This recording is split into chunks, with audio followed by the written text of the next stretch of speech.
Hey, leaders, have you ever struggled with stepping into those tough conversations?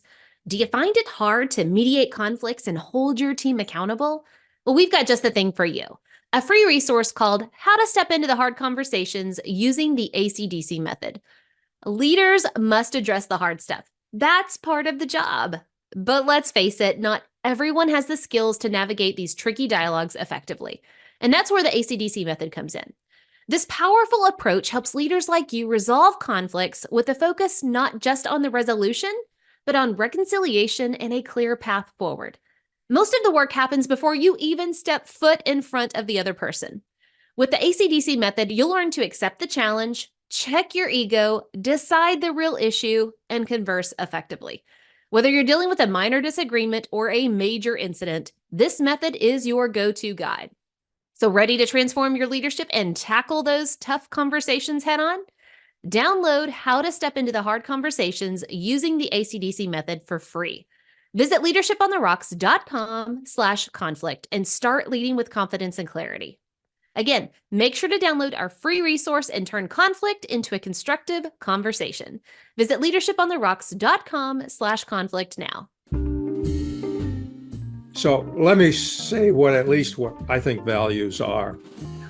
Number one, they're an individual choice. You choose the ones you like. And then the key point, they're malleable over time. I got to sit with that one for a second. Change those values, which means that the ethical base you operate out of is a moving target. Yeah, situational ethics right there. Exactly. This is the Leadership on the Rocks podcast, where we equip and empower leaders like you to thrive in and create harmony between your professional and personal lives. I'm your host, Bethany Reese, and in today's episode, we're going to be talking with leader and author Sig Berg about how embracing virtuous leadership will foster success and deliver consistent superior results within your team and organization. Sig Berg is the author of The Virtue Proposition, as well as chairman and founder of the Severn Leadership Group in Annapolis, Maryland, which for over a decade has influenced the character of leadership across a variety of industries, government, and the armed forces, which, as Berg has done his whole career. He is a nuclear submarine commander in the U.S. Navy and held executive and educational positions in the nuclear industry. Berg has a Master of Divinity degree from Trinity Lutheran Seminary and has served as a church pastor. He's also taken part in the Advanced Management program from Harvard Business School. The mission of the Severn Leadership Group is to develop and support leaders and teams to be agents of transformation. They envision a better world through virtuous leadership. Welcome to the Leadership on the Rocks podcast, Mr. Berg. So happy to have you. Great to be here, and I look forward to the conversation. Oh, man. Well, let me tell you, I've been reading your book, The Virtue Proposition, 5 Virtues That's going to Transform Leadership, Team Performance, and You. And the way I read that is, and me, transform me. That's right. And so, yeah. And you mentioned in leadership that leadership is frequently thought of as like a destination, like you've arrived, you got the title, the corner office, but you say it's actually a departure. And I love that because I think it's so true. But will you explain to us what you mean when you say leadership is actually a departure? Well, because it's a departure in the sense that it's the beginning of a journey that you'll have probably for your entire life. And it's never arriving because you're always looking to grow, to get better, to serve other people, to say no when you need to say no. And it's about developing relationships with people. And leadership is not about things, but it's about people. And so it's always a departure in the sense that you grow, you learn, you serve, and the challenges that come with it. Man, everything you just said makes me think about mindset.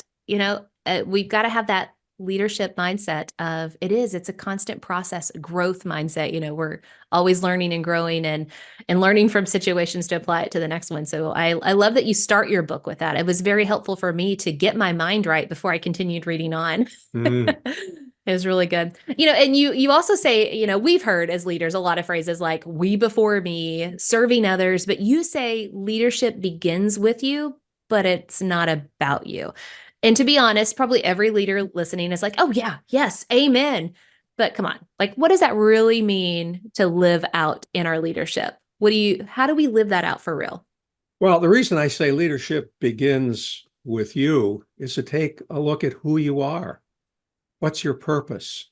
Uh, what are you looking at? Who are you? What's important? What do you want people to say at your funeral about who you were and what you were about? And so it begins with really coming to understand yourself. And is there a moral base that you operate out of? Mm, And without that, you can head all over the place. And I don't think any organization or any team, or in fact, any family can go anywhere if you don't know who you are. People aren't going to be any better than the kind of behaviors they see from you. So it mhm, really takes an opportunity to look at yourself and who are you? And a lot of times we have images of ourselves that we're not Superman. We're not God's gift to the world. Just listen to me and we'll be better. It starts with a sense of humility and a sense of wanting to really listen, to mm, see, to come to grips with our strengths and come to grips with our weaknesses, a willingness to take feedback. All of those things, if we don't start out in leadership with who we are and what we're about, then there isn't going to be very much to speak about afterwards. Oh, it may be mm. for a while, but if Yeah. everything is about me, then there's a problem. Yeah. We're here in like minute 2 of the podcast, and I feel like the wisdom you've just dropped is so profound and so often skipped over. They're like, oh, yeah, I know that's true, but we don't actually sit with it. We don't, grapple with it to really identify what are my motivations? What's the tilt of my heart behind everything that I'm doing? And, what are my strengths and my constraints and how do they play out in the workplace? We don't spend a lot of time reflecting on that. And that is Yeah. just like, to me, I always picture like a fountain of influence, and that's like the heart that's pumping the water up to then spill over into everything else. So I'm so glad you started with that. And I know for me, it just helped me go, yeah, take a minute. Take a minute Well, to and think about where I'm at. now I want to emphasize something else. This doesn't happen in a 24-hour session where I sit down on a piece of paper and write that down. Hmm. It's all part of our own personal journey. And as we grow, as we learn, as we people reflect back to us what they see or don't see, it's again asking ourselves, who are we? Can I stand in front of the mirror and be honest with myself?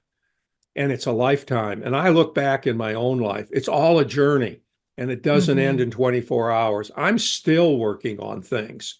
And some people who know me 20 years ago say, this isn't what you were like 20 years ago. And my answer is guilty as charged. And so some it takes longer. But if you're always asking the question in a Hmm. constructive, healthy way, Yeah. as you go across your life, in college, out in the workplace, getting married, having kids, all of that, continuing to ask the question. And as you become more senior and have more senior leadership positions, you can be seduced by that. I Yeah. now have power. I have arrived. Everybody tells me how wonderful I am. I've got a nice office. Well, um, that's Mm, not what it's about. And can you yeah. can you stick to the basics? Otherwise, humility is no longer there. I'm just wonderful. Well, you're not. Yeah. Yeah. And on some days you may be, but no, not always. I always think about the emperor has new clothes every time, just becoming so arrogant in yourself that, you're caught without any clothes, but nobody wants to give you the real honest feedback so that you see the truth. Well, I Oh, so. think we see today in a lot of places narcissism being lived out in all kinds of ways. Mhm. And nobody says Yeah. anything. Yeah. And Because I it, think it's it's your truth and your way. There's no like North Star compass absolute truth that helps us point forward. In a lot of people's there is. Let me back up and say, no, there is. We're just ignoring it. And well, and I that's the issue of values versus virtues. and that's what I want to get into because as I've been reading your book, I have started organizations. I've started a couple of organizations and helped a lot of businesses go through, vision, mission, defining their values. But after reading your book, I'm sitting there, I'm like, I've only played in the shallow end of the pool here. I've not gone deep. And your book is taking me deep to understand there is a difference between values and virtues. So, can you take us on that journey? Help us get into the deep end of the leadership pool and explain the difference between values and virtues so that we can go deeper. Yeah, and it's a very important point. Let me give you a quick story. I was with a group of doctors a couple of years ago, and they were going to write sort of a vision statement, and they wanted to talk about what is that about and what are the key features of all of it. So they said, write down 5 or 6 values, and about 10 of them did. I mean, there were 10 there. And all of a sudden they say, okay, let's put them on the board. So then they put them on the board, these values. Some of them pretty interesting, others, wow. But in any case, and then they said, we'll vote to select the ones we like. Mm-hmm. And it was based on the ones they chose that they liked, that they based everything else they were doing on those. I about fell out of my chair. So let me say at least what I think values are. Number one, they're an individual choice. You choose the ones you like or you think are important. And depending on your background, where you come from, they can be all over the map. But I'm just saying, individual choice is number one. So Number true. two, and it sort of goes along with it, it's very subjective. Subjective in the sense that, if I grew up on the south side of Chicago, they might be different than if I grew up in Grosse Pointe, Michigan, or in Atlanta or Seattle, or Mm-hmm. in Arkansas or Iowa. But they're very subjective. And then the key point, they're malleable over time. Oh, I got to You sit can with that one for a change those second. values. Yeah. And you think back, as a teenager, I had these values. Man, they weren't so good and they didn't lead me in the best direction. So you graduate from college and you have another set of values. This is not meant to be negative, but when you graduate from college, I've got everything. The world is just waiting for me. And some version of that. Well, Yeah. then you go a little bit farther and maybe you meet somebody and decide down the road you want to get married. Well, values may have to change again. So they're malleable, which means Mm-hmm. that the ethical base you operate out of is a moving target Yeah. and not Situational locked ethics in right here. there. Exactly. But virtues, on the other hand, take a different uh, uh, direction. First of all, where do they come from? Well, they're timeless and transcendent. They've been around since the beginning of time. They Mm-hmm. have been proven over a period of time. And basically, they come out either from the philosophers, Plato, etc., talks about various virtues, or they come out of various religious traditions, whether it's Islam, Hindu, Judaism, Christianity. There is a basis for those, and they've been around a long time and cross a lot of different cultures. Um, that's number one. So Yeah. they're timeless and transcendent. They don't change. Number two, um, it's important to recognize they're from outside ourselves. We don't choose them. They're already sort of the heart of the universe, the heart of where we are. And in the end, they provide an objective moral criteria for us. I'm not talking about rules that you follow, but serve as a core, a basis for who we are and what we're about. They provide guidelines for us too of what is ethical and what isn't. I think of a company now and then, because of Sarbanes-Oxley and so forth, you have to have a set of ethics. But Mm-hmm. but it ends when you meet, say, Sarbanes-Oxley or whatever. I'm talking about a set, how many can you write legally to make this company ethical? It's Yeah. impossible because it's endless. But I would argue, as it is for the individual, that there are 5 virtues that you can see and feel as your core. They're timeless and transcendent, that you can see and experience the world and live in it. Man, all right. So my next question is going to be, what are the 5? Because I'm sitting here like salivating of like you're providing me structure. And I like the structure of I don't have to go out and figure it out on my own. Whenever you're constantly having to shift, it's exhausting. But whenever you're like, no, I can lean on these essential truths, these universal things that are transcendent, as you said. So, what are the five virtues? Well, first of all, uh, they're always challenging in a lot of ways. In essence, the five are love, integrity, truth, excellence, relationships, catalyzed by courage. But I'll Oh, start from the wow. beginning. Okay. And this is not some kind of easy, let life go by. We'll see what happens. Quite the contrary. First one is love, and it's a commitment to serve others rather than self. It seeks to inspire others. You believe in your team, you believe in your family. You treat others with respect. You don't humiliate other people or organizations or an adversary. I had lunch with Hans Blix a number of years ago. He was the former foreign minister of Sweden and the director general of the International Atomic Energy Agency in Vienna. And I asked him, what key things have you learned in all the roles you have? He thought for a second and he said, you never humiliate another country. Oh, It'll that's good. always come back to bite you. Mm-hmm. And Yeah. then I'll finish off because these are equally important. You're willing to listen and ask questions.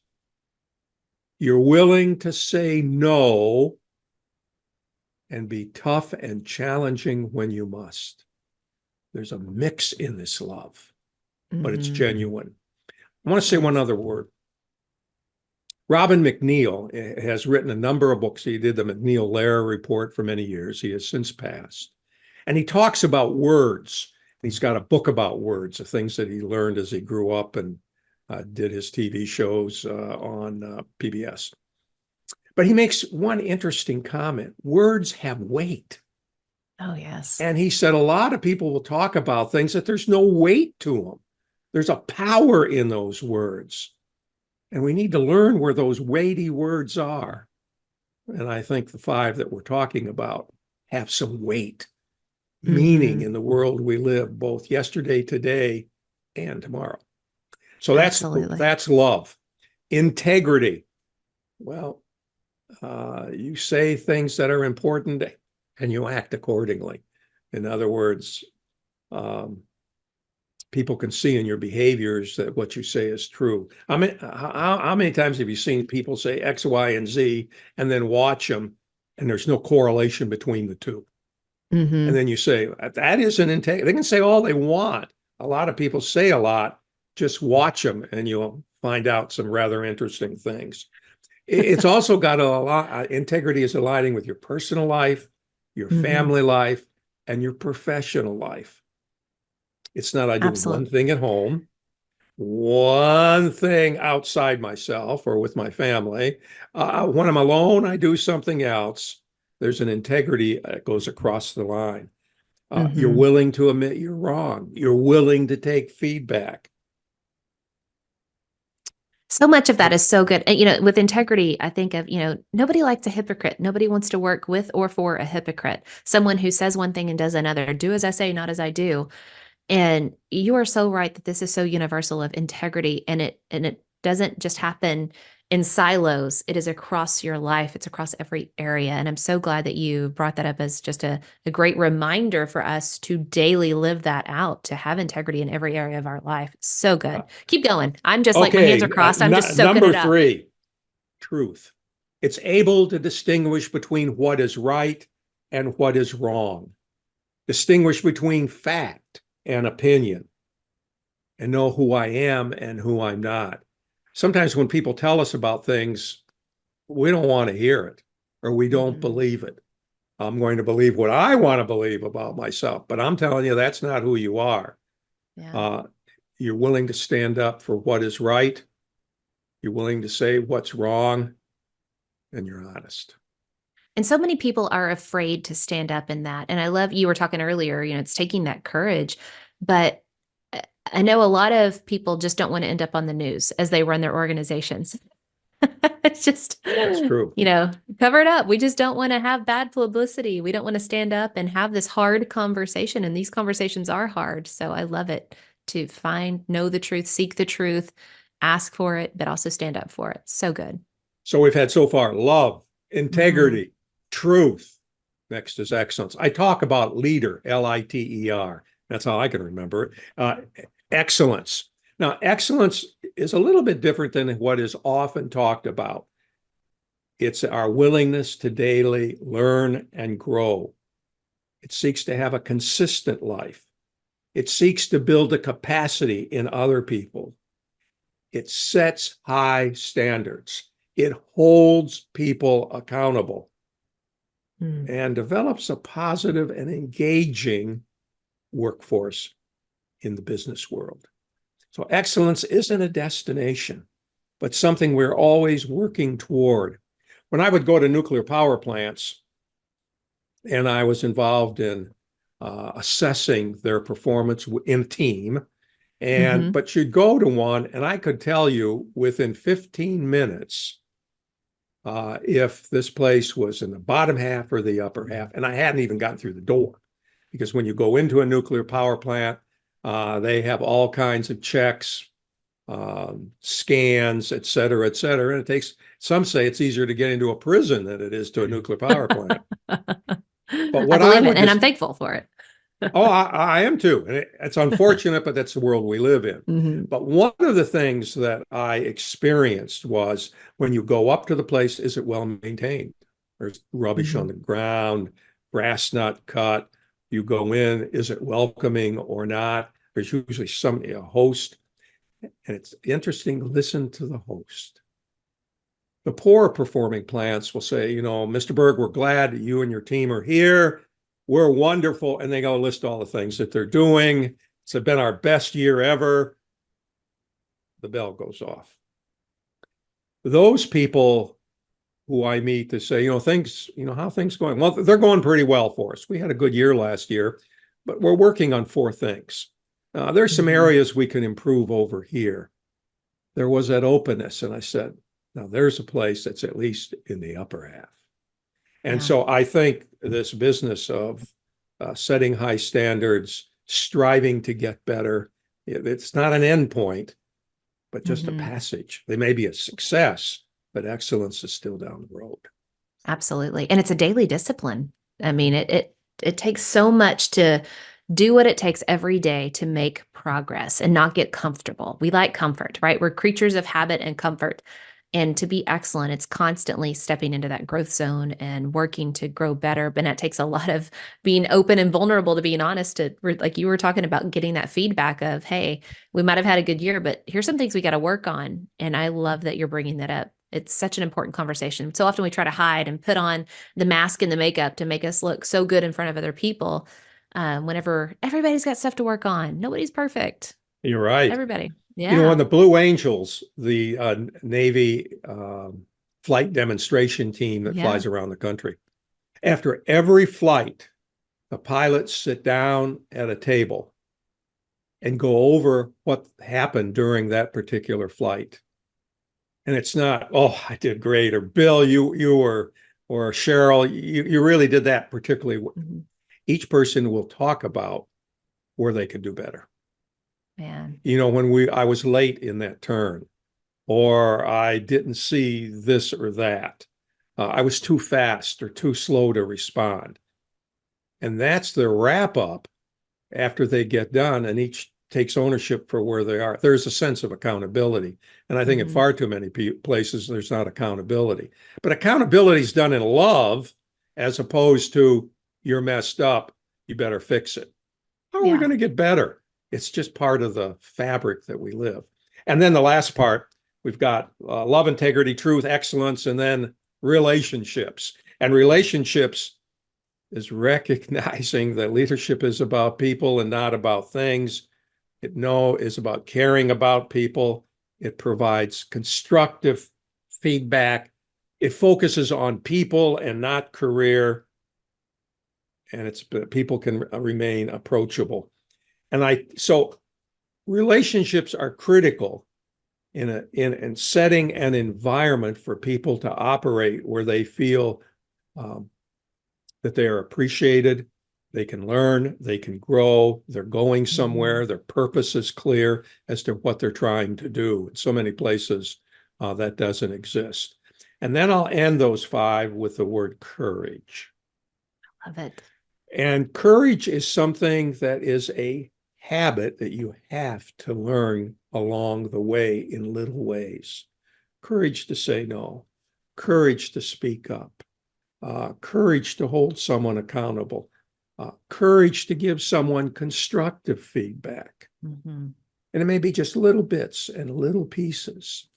And that's a start. But if you haven't practiced it every day, courage to live out the 5 virtues, when a very significant moment comes that somebody must step forward and say no, or we've got to go in a different direction, they can't do it. They know someone needs to say it, but they haven't exercised it. So all these virtues are something you live every day, and you use it as the core for the way you operate.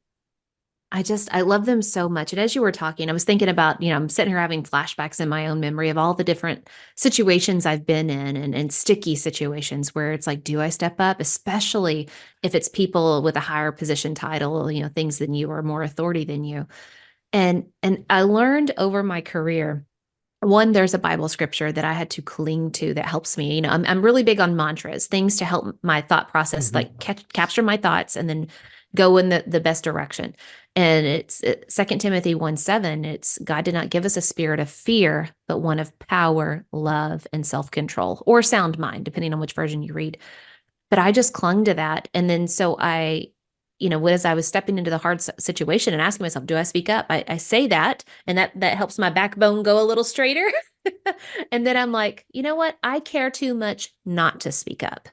And that just like prompted me forward, those 2 things, to speak in a kind, loving way, but also to speak up about important things that matter. And we have to. And I love that you take those 5 virtues and you wrap them up in courage. It takes courage to live your life in those ways: love, integrity, truth, excellence, relationship.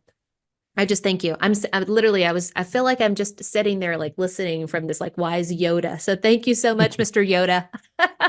Well, and I would say then that leadership begins with character.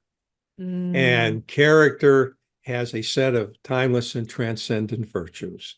And thirdly, it's about courage and a willingness and seeing as significant you're there to serve other people and not yourself. Can I tell one other little story? Oh, please do. Please do. At the Naval Academy, at the end of every academic year, the men and women who will be joining the fleet or the Marine Corps go to special dinners for the group they're going to go with. If they're going to be on surface ships, the surface folks get together, or submarines, submarine people, or if the Marines, they get together. And so a couple of years ago, and there's always someone very senior that comes, a 3-star general, 4-star general, 3-star admiral, 4-star admiral, who come to sort of host it from that particular community. And in this this 3-star Marine Corps general was there, and he talked to the midshipmen who were soon to be in the Marine Corps. And he says this: okay, we have spent a lot of time in the last 4 years educating you and making sure you're the kind of person that we want in the Marine Corps and in the military, both academically, physically, morally, spiritually. We've worked on it. It's been about you. But I want to tell you this: when you stand up and raise your hand and say, I do, to be a Marine Corps officer, it's no longer about you. It's about someone else. And that the critical item for that is love. You need to love your people. And I don't care if you're a flag officer, a senior officer, or a first lieutenant like you. You love your people. That's in the Marine Corps. Good. That is such a good story, and I never would have expected it from the Marine Corps. Exactly. But if you want to know anything about love, talk to a Marine. Wow. And I know there's like a brotherhood, right? I mean, that you can kind of get from movies and things that you've seen, but that explains it, that deep love of it. So in all of the things that I've been reading and everything that you've shared, the premise is if you live out virtuous leadership, that you're not only going to empower and lead better, but you're going to sustain this excellence. And can you explain to us the difference of how virtuous leadership can take us through that path and that journey of sustaining excellence versus just we took a win on this project and then new leader, boom, we take another dip. How does it sustain those wins in leadership? Well, I look at it a little bit differently. I think um, we are all on a journey. Organizations are on a journey. Um, Families are on a journey. And so, how do you set a framework for the way we look at the world? And I think all of us, as we move forward, ever daily towards a sense of excellence, and that is a greater uh, adaptation of love, integrity, truth, and excellence.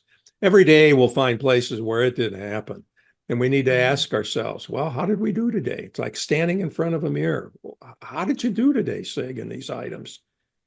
And I must admit, every day there's something I could have done a lot better. Mhm. And I need to listen more. I need to ask more questions. Let other people talk. I mean, you can make up the whole list.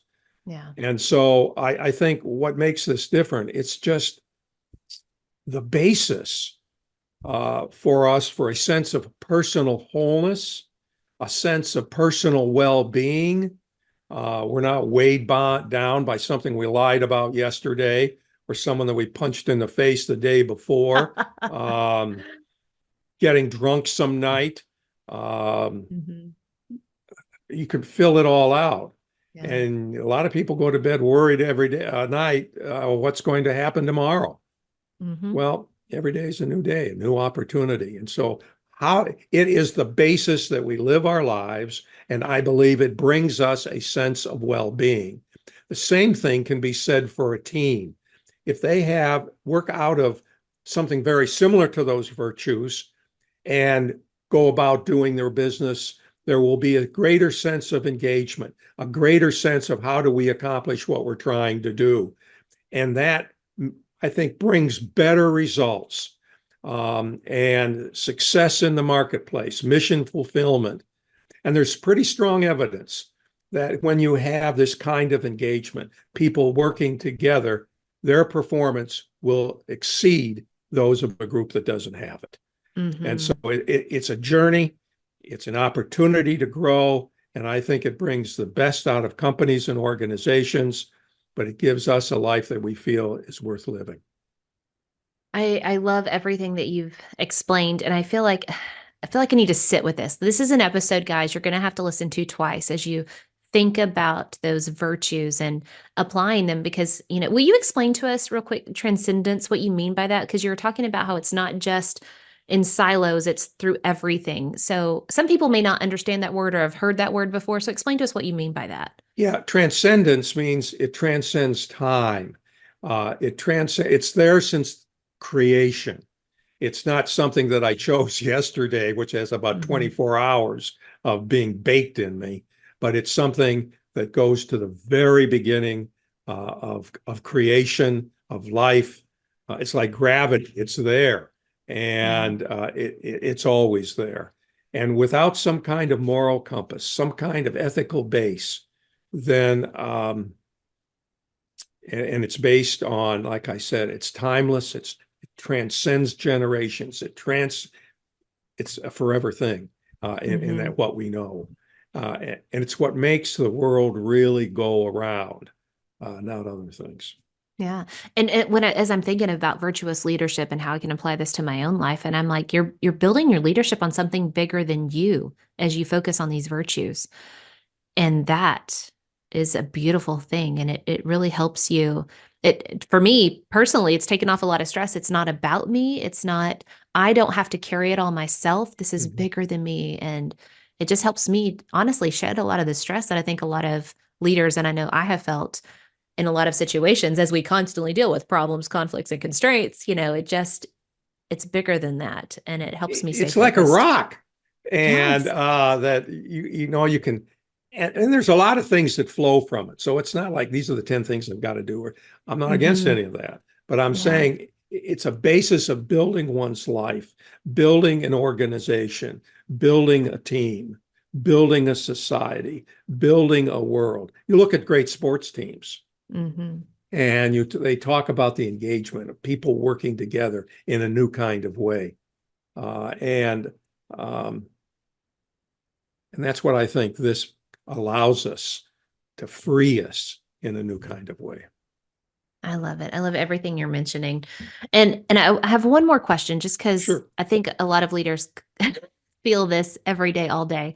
I was reading in this chapter, you were talking about the dysfunctions of an organization and of a team, and everybody's ears perk up of like, yes, my organization has a lot of dysfunctions. My team has a lot of dysfunctions.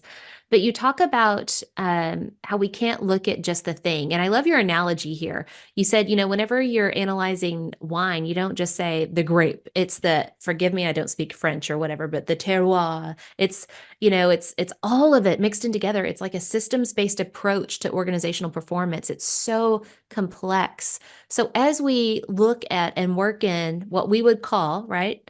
I have a dysfunctional organization. What advice can you give to us of how do we take this virtuous leadership and apply it to that dysfunction? I know it's such a big question and a complex problem, No, but it's a tough question. Mhm. And I think individually, what are our behaviors? Someone says, "How do you know when you see a real leader?"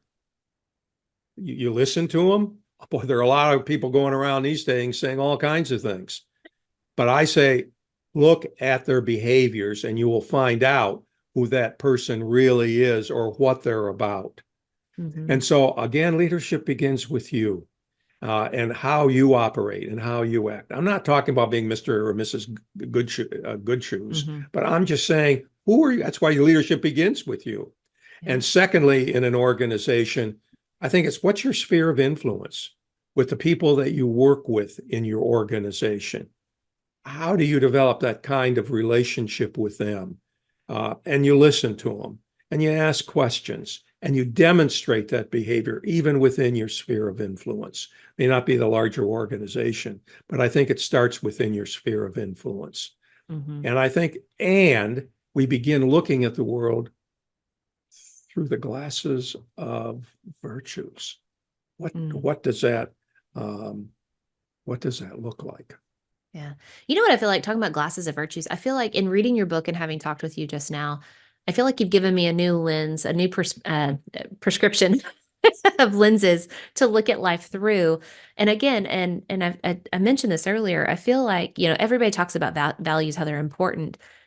But my big aha in talking with you and reading is just that is, yes, that's good. It's not a bad thing. It's a good thing, but it's still it's shallower than we can go. We can go so much deeper with these virtues. And for me, I know that's a journey I want to go on is how can I may have started at values, but how can I go even deeper to really analyze and apply those virtues in my leadership? So I thank you so much for, what you've sparked in me and the thoughts and the reflection that I'm having that I'm going to continue to have even after this podcast. It's been so good. Good. So let's kind of take everything you said, all the wisdom that you've shared, and think about the listeners out there. What are some key takeaways for our listeners that they can now take away from this episode and apply to their leadership? Well, I think there's a couple things, and they're simple. You got to start somewhere. And I think taking a look at who you are and what you're about. But my hope is that people will read the book and in so doing, uh, start to see the world through a virtue perspective. Mhm. In other words, take those on as being important, not only in my life, but look around and to see where Yeah. the virtues are alive or not. And what does that mean for what I can do as we move forward? What can I do with my own children? Are they Mhm. coming out with a set of virtues that they can operate out of? And so I think number one, as people read the book and they can begin to talk and see the world from a virtual perspective, I think that can be helpful. And in other words, bring it into their lives. This is not a good one. Play with it. See what you see what you feel, and be honest with yourself. So let me tell you what I'm thinking of. Again, and my listeners know, I think in pictures and movies and things like that. I feel like Neo in the Matrix, back from the early 2000s, where he learns about the Matrix for the first time. And he's like, whoa, I'm seeing things from a different perspective. I see behind the way I've always operated. And then he starts making those moves where he's like slow motion, able to like defend himself. That's where I feel like I am. I'm having this aha moment of, whoa, virtues is like peeling back the front of the matrix so I can see behind it of what makes the world operate and how can I apply that to my life and make better moves, all those cool, moves that Neo did and all the fight scenes. It's coming. I feel it. Bingo, you've got it. And well, all right. So I like to ask a question that has everybody thinking the opposite. We've talked about all these amazing things. I have one other quick item. Oh, yeah. I would ask that as people read the book, I believe that this is a journey. I would ask them, come and join me in this journey as we go down together. I don't want to be alone. The more people that can be a part of it, the better. But then I hope for greater well-being and a better world we live in. Next question. Oh, absolutely. Well, I just want to know, you've mentioned all of these wonderful things. What's one poor decision you would warn our leaders to avoid? Like, come on, don't do this. You're better than that. What is one poor decision? Not listening. A lot of time leaders figure I've got the answer. Oh, I've been there. I've done that myself. But I think it's really important for a leader to listen to his or her people and ask questions. And I think one will discover you may not have all the answers, or B, there's something going on I didn't even know about. Yeah. And together we might be able to resolve this, but without listening and taking feedback and being and asking questions, the kind of performance you expect won't happen. Man, so good. Such good stuff. Absolutely. Listen, everybody. Listen. All right. Where can our listeners go to learn more about you and your work? Because it's excellent. Well, there's two places. One, a new book, which will be out on the 14th of May at Amazon and other places, is called The Virtue Proposition. 5 virtues that will transform leadership, team performance, and you. And I try to make the case for the why virtues are important in the first half of the book, and then give some practical examples of how you can deal with it, either personally or in organizations or in teams, and they can be applied even to families. And so that's one place that I think is important. The second, really, I didn't want to start this, but a lot of people 11 and 12 years ago said, Sig, you need to not only write a book, but start an organization here in the US. And so about 11, 12 years ago, I started a group called the Severn Leadership Group. Severn is the river that goes by the United States Naval Academy in Annapolis. And it's an organization that you mentioned in the very beginning, where people can become a part of our program, and we lead them through a way in small groups these days, sometimes residential, sometimes by Zoom, and there are mentors involved, so on and so forth. The first place for the book, you can go to www.virtueproposition.com. And for the second is www.severnleadership.org. Awesome. And I will have those links in the show notes, everybody. So you can click on that and definitely go check them out and buy the book. I've just enjoyed it so much. I am right at the cusp of turning, like you said, from part 1 to part 2, where it's the why into the application. So it's really been eye-opening for me. Thank you so much for Well, you know how to get a hold of me if you want to do some more talking. I'm more available. Awesome. Thank you so much for being here. It's just been such a wonderful time learning from you. It's been a great experience. I've enjoyed our conversation. I hope there'll be a few more. Absolutely. All right, guys, until next time, continue putting the work of building your life and leadership on the rocks, the essential rocks. God bless.